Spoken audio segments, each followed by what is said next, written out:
Officers were dispatched to a business to assist an elderly customer who appeared to be suffering from dementia. At the scene, officers found him extremely confused. He thought that the year was 1948. Day is it? It's 1948, ain't it? 1948? And that the president was George Washington. Who's president?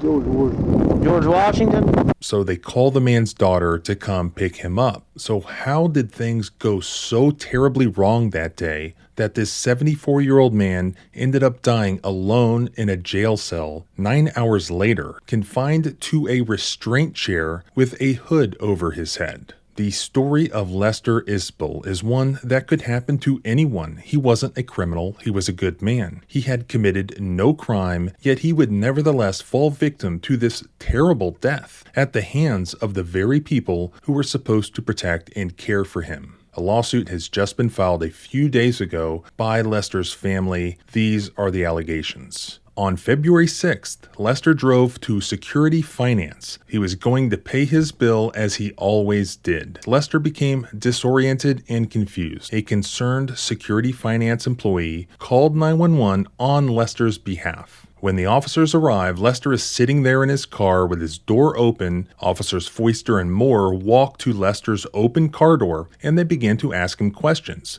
Hey partner, how's it going? I'm fixing to go get my buddy and then go to... Foister then steps away from Lester's car and he contacts dispatch and he states that Lester is very confused and possible diabetic. Soon after, Foister calls Lester's daughter to request her to come to Security Finance to pick up her father. The officers tell her that they will make sure that her father receives medical care and treatment. They go out and then let you go. They're going to get your levels put up, and that's it. You're looking at just a couple hours, and then you'll be ready to go. But once she signs the form, instead, the officers put Lester in handcuffs.